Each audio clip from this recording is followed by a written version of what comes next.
My name is Dr. Leslie, and this is Intentionally Disturbing. Today, my guest is Lisa Mercier. Lisa sees dead people. She identifies as a medium, and as a psychologist, I've always been very skeptical, and we hashed this out. But at the end of the day, I believe her, and I believe that while we were talking, dead people were in the room, and they were talking to me, and I think my grandfather was there. I hope you enjoy this episode and maybe not criticize or judge so quickly things you are not familiar with. Oh, hey. You're here. I'm Dr. Leslie, and this is Intentionally Disturbing. I would like you to meet my friend who sees dead people, Lisa Mercier. Now, this is not how she would define herself, so I'm going to bring her right in and let her define herself. Lisa, what do you do? Thank you. I talk to dead people and thank for a you for living. being here, by Thank the you way. for having me. And we go kind of, not far back, but we go back enough. Yeah. I am a medium. I'm a psychic medium. I see and talk to and feel dead people for a living. Feel? Yes, feel. Oh, like emotionally? I can feel emotions from them. I can also feel physically an ailment, an ache, or a pain that they dealt with in life. And oftentimes they will let me know through feeling how they died. That's fucking crazy. Yes, it is. Okay, so as a psychologist, right, it was hard for me to believe. Yes. And now I really fucking believe it. What changed your mind? Seeing you in action. Yeah. Yeah. I love that. Yeah. Well, so I'm never in the business of convincing people that what I do is real. My kind of philosophy is people find me. If you're curious, if you are in grief and you need kind of an extra different modality on how to help you heal, come find me. But I don't care if people believe or don't believe. And so I just kind of do my thing. And I get such a kick out of people like you who are like, nope, this is not a thing. This is a bit crazy, but I'm open enough to just see and then have the experience. So I didn't know that you were like a complete non-believer though. I'm glad I didn't know that ahead of time. I was raised atheist. Oh, okay. Yeah. Like evangelistic atheist. Wow. Like we were kicked out of people's homes because my father would not shut the fuck up about religion. Wow. Yeah. And I grew up Christian, going to Sunday school every week, even went to a Christian college. That's so interesting. So opposite. So opposite. And now can I ask you a question? Yeah. I'm like on your podcast asking questions. How does that change the experience with me? And by the way, I'm just the mouthpiece for spirit meaning anybody on the other side. It's not me creating the magic. I'm just their vocal cords. I'm just putting words behind their messages. So I don't mean to sound like when you had your experience with me, it's not me. Yeah. Did that change your perspective of God or a higher power or something like that? I wouldn't say a higher power or God, but it changed my perspective of the presence of spirits in my daily life. And it gave me more hope. Wow. It really was. Yeah. That's exactly why I wanted to have you on today. Thank you. Because I want the world to see that. Can you talk to me a little bit about how you train for this? Sure. Like how to maybe a non-believer. Yeah.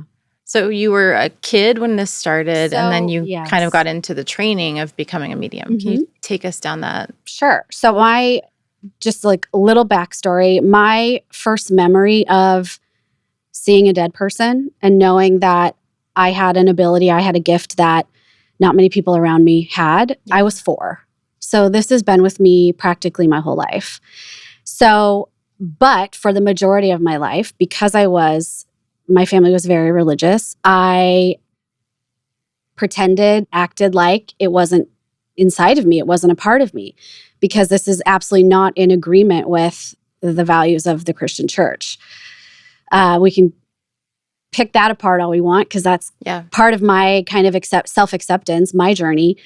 It wasn't until I was in my 20s, mid to late 20s, I forget, I was either a victim advocate. So I was a victim advocate for a handful of years. Then I worked at a police department as a civilian investigator. Yeah. And it was either right as I was winding down my victim advocate career, starting at the police department, or I was already at the police department. I can't remember a specific time period. But the dead people were just showing up for me all day, every day. Wait, you have to break that down for me. What that actually looks like. Like, what does it mean? So like you're So I'm talking to people. Going who? And is there like a all the time? Person, There's just like, hi, we know you can see us. Hi, we know you can see us. Like they're in the bathroom. They're everywhere. They're everywhere. Are they here now? They're here now, of course. Yeah. So it's just I had to learn. This is why I had to get trained for this, because I spent most of my life suppressing these gifts, which we know the more you suppress your innate talents and your abilities, the more anxiety you have because you're not living your truth. Yeah. And so I was existing in this super anxious ridden body for most of my life, thinking that I had a true psychological disorder. Like schizophrenia. Exactly. And well, I didn't think that I knew everything was real. I didn't doubt that I could see things and feel things. And not just with dead people. I'm really intuitive. So I can meet a living person and know within seconds if I want to be around them or not. Oh. So, and that started at 4 also. So I believed, I knew that I had these gifts, but I was terrified of them because of how I was raised, because of the religious doctrine. So what, for somebody who doesn't understand Christianity, like why is it so bad? So there's a Bible verse that says, do not consult psychics or mediums. There's a lot of scripture about, because it's seen as you're going to a false prophet. You're going to, they don't believe that spirit can dead loved ones can communicate with humans. They believe in the Holy Spirit, which is God, but they don't believe that souls can communicate with humans after they die. Which to me is, that's not true. Yeah. But they also believe that the devil is the great deceiver. And so that the devil will make you think that you're actually talking to your grandma, but it's not. It's the devil. And so there's a lot of, trickery and deceit, and you shouldn't do that. You're tapping into dark energy. You're tapping into the devil. So I was told twice as a little girl, genuinely going to a middle school youth pastor and a high school youth pastor, like, hey, every time I walk into a room, all the lights flicker. Or every time I'm downstairs, like the cabinets in the kitchen start opening and closing. Like, I need some help. Cabinets? Oh, yeah. Okay, so how do you know it's not the devil? Because I'm going to brag about myself. I have phenomenal discernment. So I can feel negative, dark energy, and then I can also feel light energy. And then you set up like this fuck off boundary? So absolutely. How do you do that? By exactly that. Use your words, use your voice, project your energy, that you are not somebody that can be messed with, that you are not somebody that tolerates darkness around you at all. And you do that a few times, word gets out energetically, so to speak. And so low vibrational, dark or negative energy knows it can't mess with you. It can't bother you. So when I approach it, when I do feel it, more in the real world, very few times in sessions with clients will I feel negative energy because I just have such firm boundaries with spirit. When I feel it in the real world, I then go into my, shoring up my energy boundaries, making sure I'm safe and protected. And then I just can go about my business. But I can feel it in my body. I have this very specific tell in my chest, and it almost feels like right over my heart center, pressure and a flood of anxiety, but it doesn't fill my whole body. It's just at my heart. It's a very specific feeling, and it only flares up in my body when there's negative energy around. I have so many questions. So do you want me to answer about getting the training for hold on, wait. Fuck it. No, I do want to know about the training, but I want to know about the first time you really interacted with a dead person, a whole one. A clear one. Got it. It's so funny. I was a little girl. So the very first soul I saw was an old man. And I still to this day, I don't know who he is. And I've also backed off on trying to figure out who he was or is, because I don't think the point of me meeting him was to figure out who he was. It was to kickstart these abilities. It was to just go, you can see things like this. This is you can do this. And he just served as the visual kind of presence of, you've got this gift, you've got this ability, 4 years old, good luck. So I saw 4 years old. at 4. But my childhood was filled with so many scary, ghosty experiences that I was so afraid of even the happy, friendly beings that were in the light. I didn't want to know or feel any of them. Mm. And so I could see them and I could feel them, and a lot of them did scare me. I didn't, as a child, like sit down and go, oh, okay, old man, like I want to talk to you. I want to have a conversation with you, because I was very scared, very, very scared, because I had a lot of spooky things happen to me. And So your parents were along for the ride? Like they were aware this was happening? So our house growing up was known as the haunted house in the neighborhood. So everybody that visited, not everybody, most people that visited could feel the presence in the house. Wow. And I've lived in a handful of houses since then. And as a child, we moved 2 more times. And so when the first time we moved out of my house that I grew up in California, we were like, as a family, okay, good. We're done dealing with ghosts. That was not the case. It was you. It wasn't me. It was that ghosts are everywhere. And you just have a sensitive person in the family. And by the way, everyone in my family is very sensitive to spirit. I'm the only one that does this work professionally, but everybody has a varying degree of this gift. And I don't think it's unique to me or my family. We all have intuition, and that is the root of this gift in me. I just was born with a closer relationship to it from the beginning of my life. It's not like I had to develop trust and connection to my intuition. It was already there, but we all have it. So everybody has the ability to do what I do. So will you like sit down in like a therapist chair and then have like a ghost in the other chair and have a conversation? Do I do that now? Like in a movie? No. I don't really. So I have such strong boundaries with the other side, because the majority of my life was this gift unbridled. So I was overwhelmed by it for so long, and I shut it down for so long, and it manifested as anxiety in me.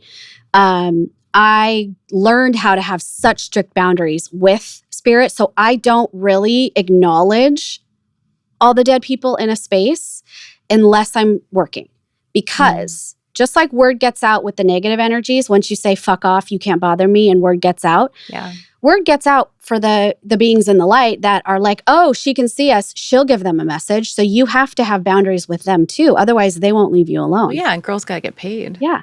So I'm trying to have a normal life. Yeah. So I can't go out with my friends. I can't spend time with my family at a restaurant if I don't have boundaries. Yeah. Because souls are everywhere. So this is something you can get trained in. Yeah, absolutely. In a training program. Yes. Okay. Yeah. So I took mid to late, it was probably around late 20s, after years and years of being in the criminal justice field as a victim advocate, a crisis responder. So, and victim advocate is like, what are job duties for So victim I advocate? work as an advocate. You go to court with them all the time. You explain everything. You provide them with resources. And the full range of victims. So full range. Yeah. So I was around the worst. I mean, and as a crisis responder, separate from the job of victim advocate, this was a voluntary position. I'd get called out 24/7 if it was my shift. What's the worst scene you've arrived to? Probably one of the saddest things I saw that broke my heart was on my own. I witnessed a guy get hit in an unmarked. He was jaywalking. This old man. I was a victim advocate at the time, worked for as a crisis responder, and it was middle of the night, and I heard screeching tires, and I heard the impact, and I knew my apartment was right out. The street was right there. I knew that somebody got hit by a car. And it was less about the sound that I heard and more about the intuitive knowing in my body, oh, this was a body that hit a car, like the car slammed into the body. And I frequently am in the wrong place, wrong time, or I always think of it as the right place, right time, because I can jump into action.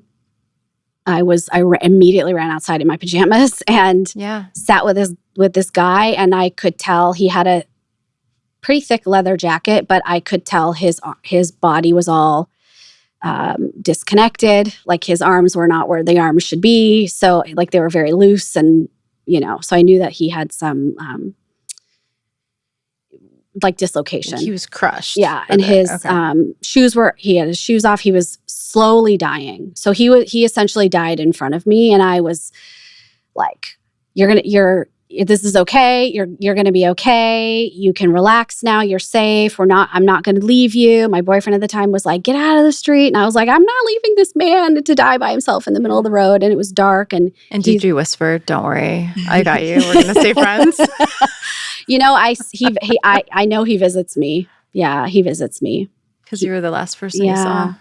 And I watched, I feel like I know that his breathing stopped as soon as he got taken into the back of the ambulance. His breathing was even more labored and slow. And I was like, oh, he left. He just left his body. Is it something you can actually see? Some people can see it. You can see it. You can feel it. You can feel it. You can absolutely feel it.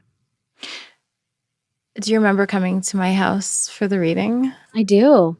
I don't remember. I remember a lot of women were there. I don't remember how many readings we did. I remember it. Tell me. So fucking vividly. Tell me. And I thought, okay, I'm going to be open to this, but I highly doubt that this is true, right? I didn't believe. So it was 6 or 7 of my friends, and we were all sitting around the couch. And I offered you wine, and you said no, even though most of us were drinking. We were probably like 1 or 2 glasses in, so a good giggle was on. You said no, you didn't want to get distracted. And so we all sat on the brown leather couches, and you sat on the ottoman, the fireplace behind you, and you set a timer on your phone so you wouldn't go too long. Yes. And I could feel like you had kind of this brewing anxiety, and you didn't know anyone there. I hadn't told you any of their stories. And there was one girl there whose brother had just died weeks before. And it was shocking to everyone. So you were sitting there, and granted, all of us had dead people in our lives that could have been there. But you looked up straight into her eyes, and I won't say names or anything. You looked up straight into her eyes, and you said, is it okay if I talk to you? Because he's been pressuring me. He's handsome, and I feel kind of bashful. And you were flushed. Yes. And he was very cute. The cute boys in spirit always make me blush, as if there's a cute boy in front of me in real life. And they will tell me, like, look at me. Like, I was cute. Tell them how cute I am. And it's partly just to validate that we have this like adorable, charming, flirtatious guy here, but it's also showing their personality. Like he would want me to say and acknowledge how cute he is. So. And I won't get into details, but you knew how he died. You knew his message. And there was no fucking way in the world you could have known that. Yeah. And she on the receiving end was as skeptical as I was and burst into tears. Yeah. I'm so glad that she was there. I'm so glad that she was open enough. You don't have to have any expectation. Just be open to it. And if something comes through, great. And if something doesn't, it's just not the right time. It doesn't mean that your people aren't with you. So I'm glad. I have a vague memory of that now. And I do remember one thing you said was you can't go that often. Like you can't see people that often. Like you have to give space between when people see their dead family members. Yes. So if I have clients that want to come for a reading, even once a month, sometimes I will get an intuitive feeling this is delaying them processing the grief. I think it's incredible. I mean, you're turning away money and clients. Yeah. Listen to your body. That's the biggest message that I embed in every session that I have with people, no matter what I'm providing, is getting back in step with your intuition. So let your body tell you when you need another reading. And listening to your intuition. Exactly. Right? Which is so fucking important. So important. We're going to take a quick break and we'll be right back. One thing I love about you is that when I work with firemen and police and just basically anyone who's endured horrific trauma and someone has died, you offer them closure Yeah. in this way that I can't. Mm. And we talked about it a bit before, but it's a multi-modality trauma focus, right? So how do you handle like let's say I refer someone to you and they've seen horrific traumas and then they walk into your office. I don't tell you anything about them. What do you do with the level of their trauma that they've endured? For the most part, have no plan for any session. I learned super early on with this as soon as I accepted this gift in me, I had to get out of the way. It isn't up to me how the flow of a session goes. People don't come to me to hear me.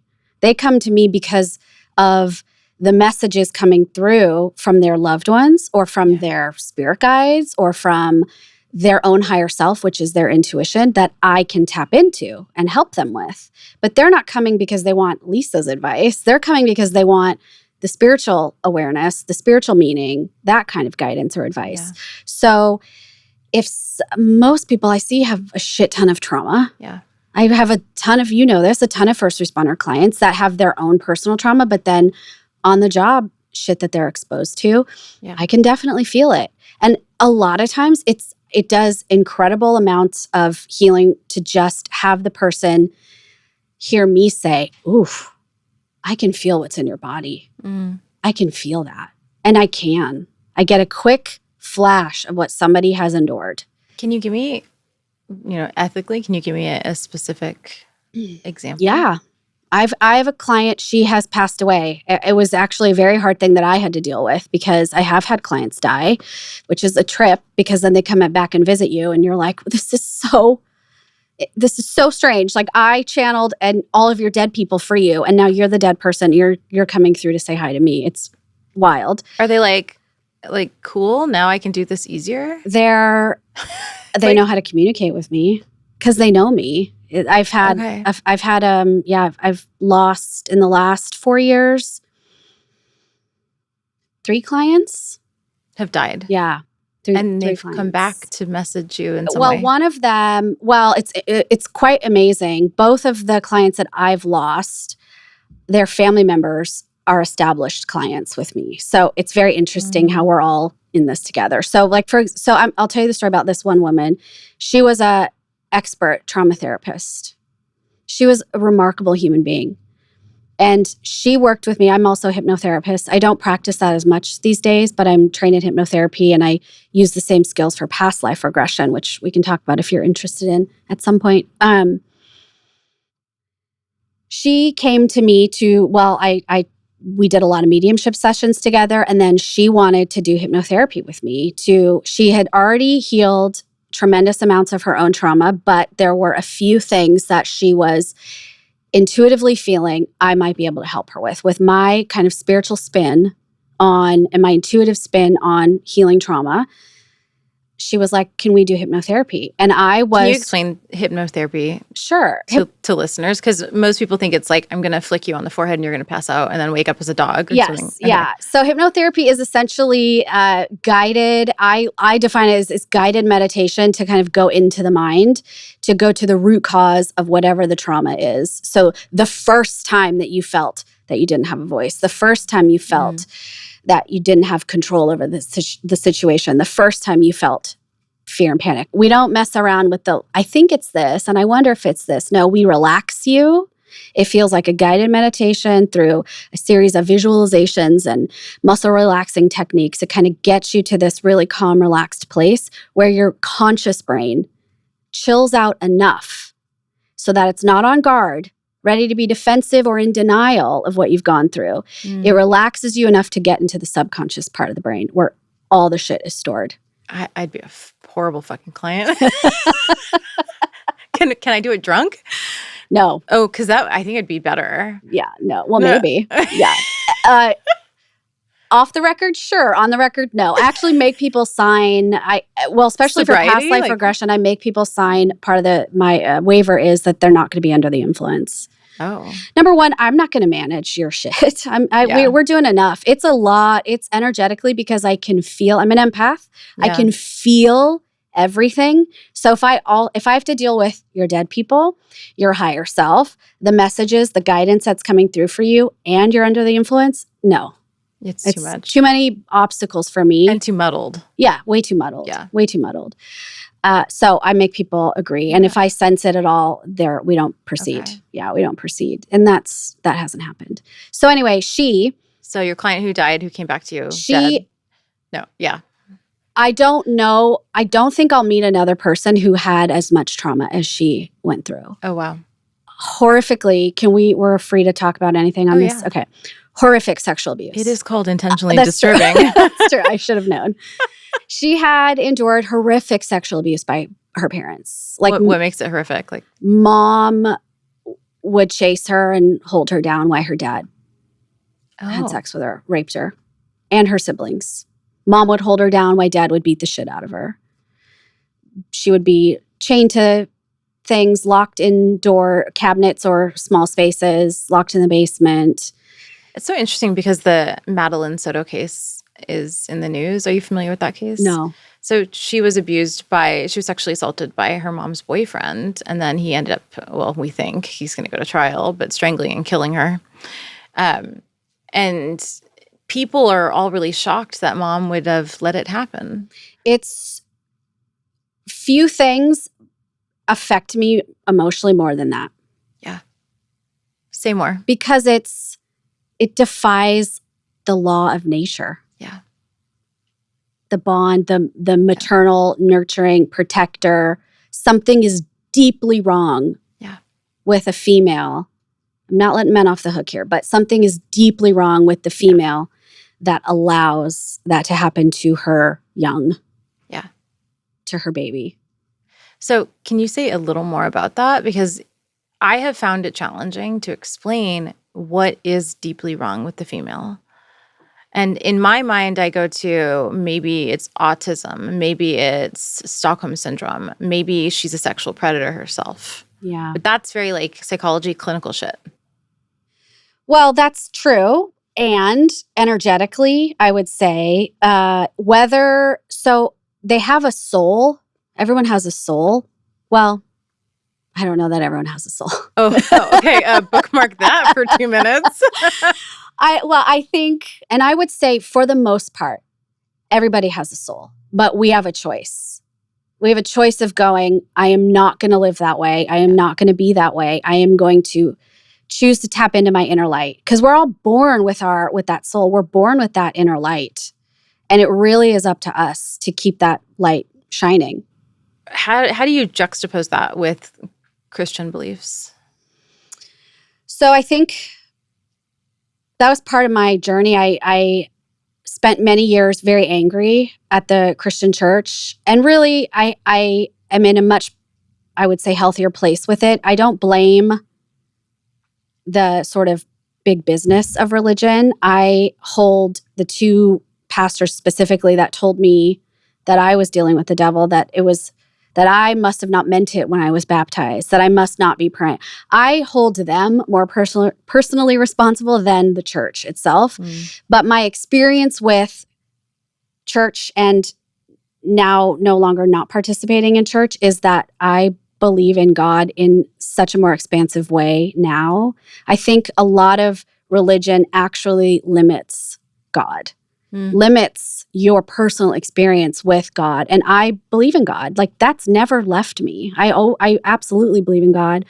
I don't believe in God as this like dad in the sky. Like a lot of religion sort of plays that up. I don't believe that he's this like father figure in the clouds. No, I view God as just an energy source of love, pure love. And so I am very thankful that I've evolved kind of out of that because it felt very limiting.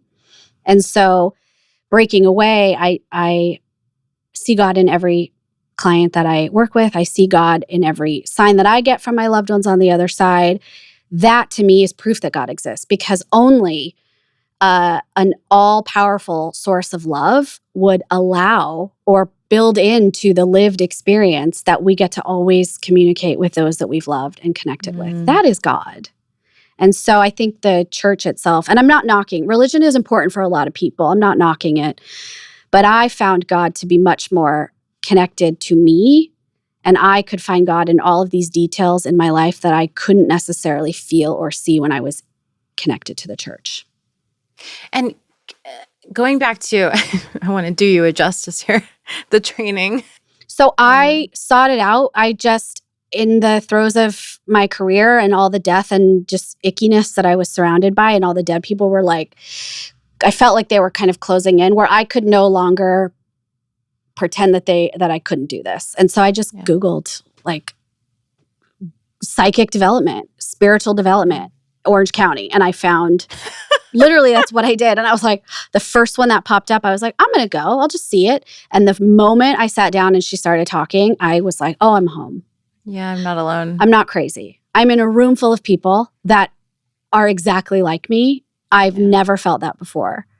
And so she had a professional psychic, professional mediumship, professional healer program. And so I did all these, trainings and classes and practice. So she would host psychic fairs and so put our skills to the test. So we had to see like 15 people and go and interesting. Train. And I'm grateful for that because I am sort of this weird mix of, I am a very black and white thinker.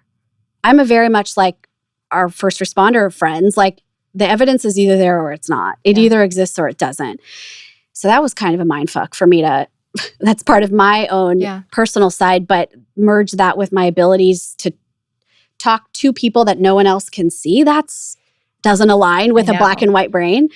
So I am very grateful for that sort of formal education of doing this work because I got the sort of like the study and the practice. I'm also a Virgo. I'm an earth sign. So I like to I want the validation. I want the credentials. I want it to be professional. And now I'm more like, let's just have fun with it. I get to be me and what I do for a living. So, but I'm very grateful. So I took classes there for years and then worked there for a little bit, helped run the psychic fairs and sort of was the advanced student that got to help lead smaller groups of newer students. And I still have a connection to my mentor, but she doesn't teach.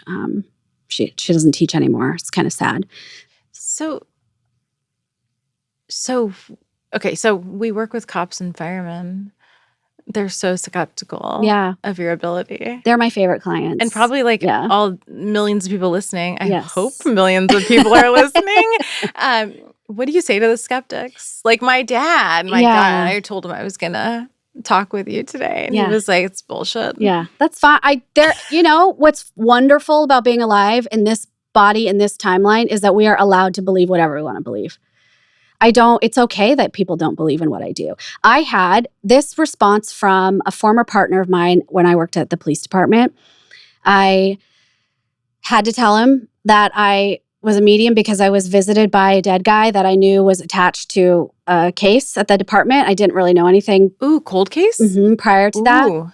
And so I told this guy, this is going to sound crazy. I absolutely know it. I can see dead people. I can talk to dead people. It's this gift I was born with. Here it is. And his response changed my life. So this is how I handle skeptics. He said to me, well, I don't believe that, but I believe you. And that shifted everything for me. And I thought, I don't have to prove it to anybody. Yeah. I am a trustworthy person. I am a reliable person. And if people know me, they might not believe in this, but they believe me. And they know me enough to know that I'm not going to bullshit anybody. And I'm super honest in my sessions. If people ask me questions and there's no answer, I go, they have nothing to say. There's no answer. I don't fake it. I don't try to force it on anybody. So that sort of to the skeptics, be skeptical. Yeah. That's okay. You should never believe something just because someone tells you to believe it. Right. No way. Well, I mean, I was so skeptical of you. Right? Like when did we meet? 5 years? I don't know. I think so. So many years ago. Yeah, 5 or 6 years ago. Yeah. Like, wait, hold on. You've got psychologist, psychiatrist, nurse, MFT, blah, blah, blah, I don't know. all these initials, medium. Yeah. And you're And like, I what was like, I can't put my name to this. Like, what is this? Yeah. Like, I can't testify to this. Mhm. I'm going to be in court and the lawyer's going to be like, wait, you work, like, You're on staff with a medium? Like, yeah. yeah. But it was getting to know you Mhm. and believing your consistent character. Yeah. And trusting you. So how do you stay happy? It's a really good, it's so funny. This year, I turned 40 earlier this year. And I don't know if it's just age or I don't know I never have stopped to realize that what I do is really heavy. It sounds so stupid that like, how unself-aware are you? I'm very self-aware, but I just have never paused long enough to go, fuck. Yeah. All you do is I've banked the feeling in my psychic dictionary, my psychic reference guide, so to speak. So now anytime there's a car accident or a severed neck, I just get a quick feeling in my neck and I know exactly what it is.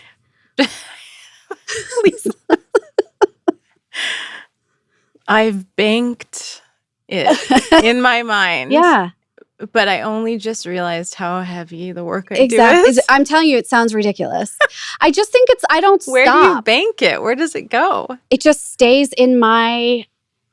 It's compartmentalized. You can access it when you want to, but it doesn't bleed out. I don't access it. It sort of stores, I'm going to say maybe in my energetic body, it stores so that when I meet someone else who has a loved one who died in a car accident and had a severed neck, then they give me a quick feeling at the back of the neck and I know what it is.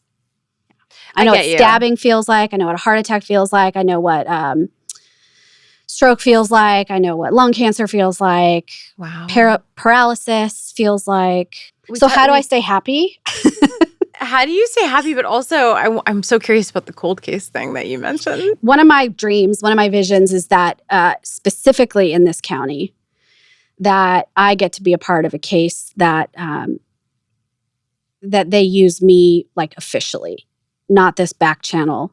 But I understand the stigma too. It's nuts. I completely get it. Yeah. I completely understand the stigma. But because I live here and I have roots here, I would love to see the openness kind of grow.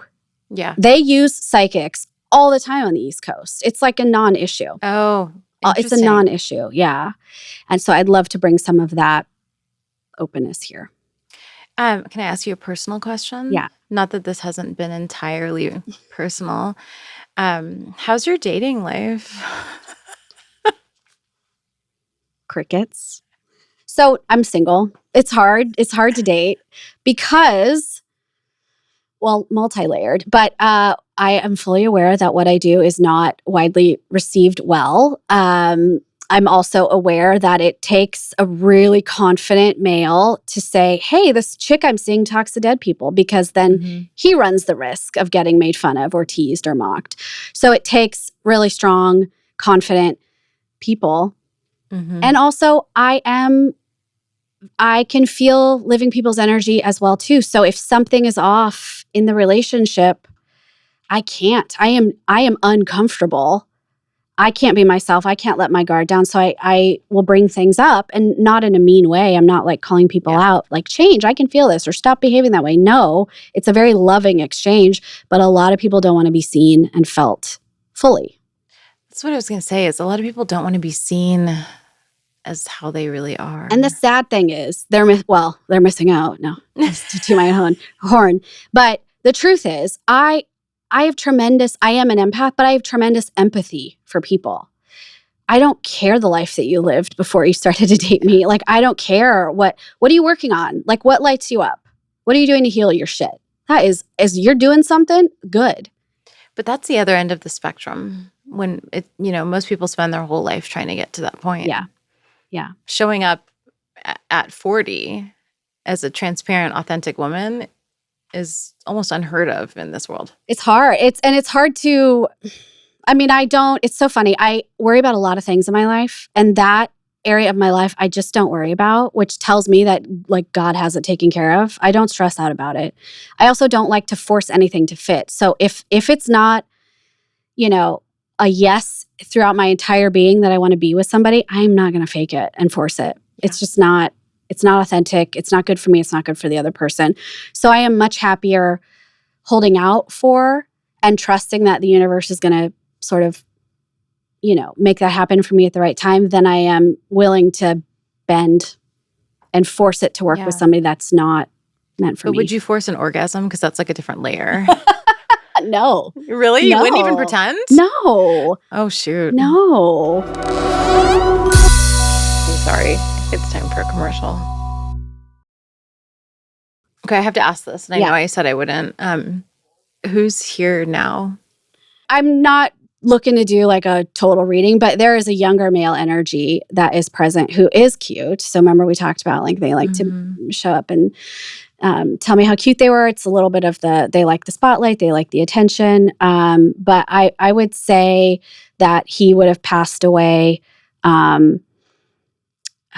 There's some sort, my heart is racing giving you this information, some sort of unexpected nature surrounding his death. So whether he died suddenly or he was sick and died before we sort of expected it, there is that kind of, but he's very lively. He has a very beautiful personality. He's fun. He has a great laugh. I feel like I hear him singing. Nothing comes to mind. There's also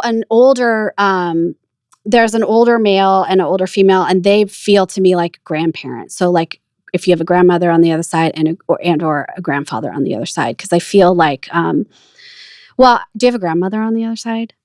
Yeah, okay. I never met her, but a grandfather who passed away last year. Okay. There is this overwhelming love for you, and also I'll just say it. Permission to have all the spectrum of feelings surrounding who he was when he was alive. So all the good things and all the not so good things. Like there's this message to you of you don't have to pretend like I always contributed good stuff to the family. Like I also contributed to some of the dysfunction, some of the shit in the family, and it's okay to be real about that.